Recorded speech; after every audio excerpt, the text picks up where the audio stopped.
안녕하세요, 올바름입니다. 주가가 많이 빠져서 두려우신 분들이 많으실 텐데요. 그럼에도 불구하고 기존 시장이 가진 질서를 파괴하고 새로운 우두머리가 되는 기업은 언제나 성장해왔다는 것을 잊지 마시기 바라겠습니다. 지금은 니프티 50 장세입니다. 시장이 성장하느냐 하락하느냐는 개인 투자자로서 맞추기 힘들고 너무나 많은 체력을 소모하는 일입니다. 맞출 수 있는 영역이 아니란 생각이 듭니다. 저도 댓글에 고민들을 많이 적어놓기도 했었는데 이제는 더 이상 여름에는 물에 가까이 가지 말라 이런 식의 예언의 영역에서는 힘을 줄이기로 했습니다. 하지만 어떤 영역이 성장하고 있고 어떤 산업이 성장하고 있고 어떤 기업이 그들 중에 크게 성장하고 있는지는 치열한 공부를 통해 알 수 있다는 사실을 잊지 마시기 바라겠습니다. 개인 투자자가 성공하는 길은 결국에는 내가 이것을 왜 샀는가에 대한 확신이 강한 사람이 성공한다고 생각합니다. 그래서 10% 올라도 10% 내려가도 흔들리지 않습니다. 앞으로의 변동성이 큰 장세가 당분간 이어질 겁니다. 나만의 밸류에이션을 갖고 있어야 할 때라고 생각합니다. 그래서 저는 오늘도 저만의 밸류에이션을 찾기 위해서 공부하고 있습니다. 오늘의 테슬라 소식을 전해드립니다. 첫 번째 소식은 기가프레스에 대한 얘기고요. 두 번째 소식은 가장 안전한 차 테슬라의 안전에 대한 최근의 소식입니다. 그리고 세 번째 소식은 중국의 최근 로보택시에 대한 진행 소식입니다. 첫 번째 기가프레스인데요.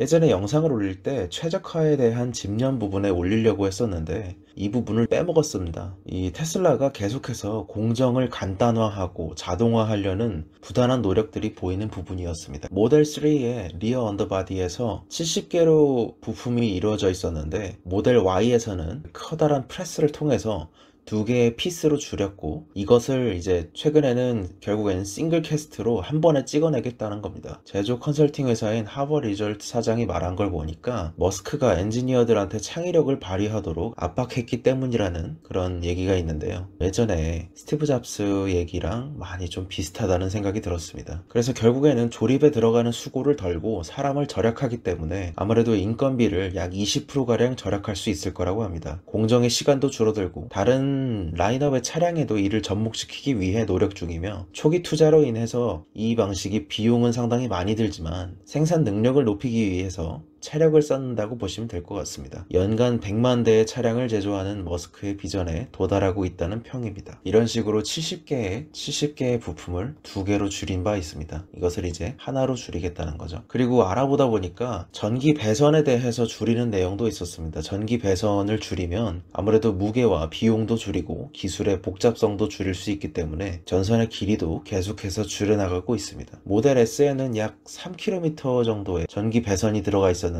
모델 3의 기준으로 따지면은 전선이 1.5km로 약 절반가량으로 줄어버렸고 새롭게 특허에 올라왔던 기술을 도입하게 되면 이것을 약 100m 정도로 줄일 수 있을 거라는 예상이 되고 있습니다. 바이어 시스템 아키텍처에 대한 로열티를 걱정할 일도 없어지게 되니까요. 언제 현실화될지는 모르겠지만 방향성 하나만은 확실한 것 같습니다. 두 번째는 가장 안전한 차 테슬라에 대한 소식입니다. 실제로 사고 사례들만 봐도 이게 도대체 얼마나 안전한지를 체감하는 때가 많습니다. 최근에 중국에서 상하이에서 있었던 사고 사례를 가져와 봤는데요. 전복 사고는 자동차 사고 유형 중에 가장 사망률이 높은 유형입니다. 하지만 전기차는 차체의 하단부에 배터리가 많이 들어가 있어서 스케이트보드 모양으로 무게중심이 구성되어 있습니다. 그래서 뒤집기가 어렵습니다. 그러나 최근에 상하이에서 테슬라 전복 사고가 이렇게 났는데요. 그런데 인명피해는 없었고 오히려 뚜벅뚜벅 걸어 나와서 사람들이 신기해하는 내용들이 많았습니다. 보통 그 윗부분이 제일 약합니다. 차에서는. 그래서 이런 부분에 있어서 기존의 차량들은 전복 사고에서의 사망률이 상당히 높았는데요. 테슬라는 이런 부분까지 감안을 해서 이 윗부분에 유리도 굉장히 강하게 되어 있습니다. 그대로 읽어드리자면 열 가소성 수지로 라미네이팅된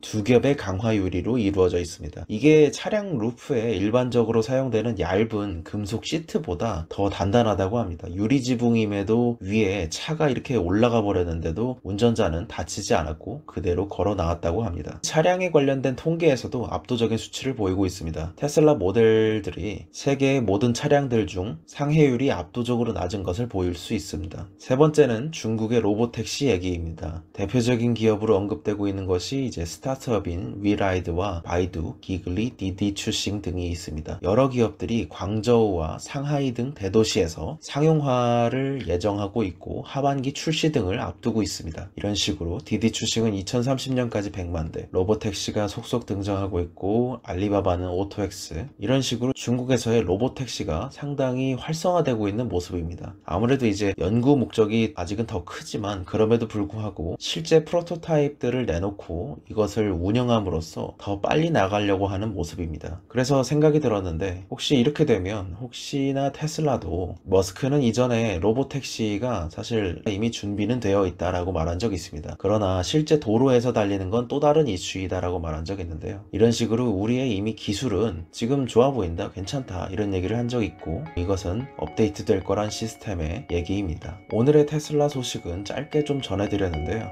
요즘에 비가 와서 우중충한데 기운들 차리시고 모두들 주말까지 힘내봤으면 좋겠습니다. 좋은 하루 되시기 바라겠습니다. 감사합니다. 올바른이었습니다.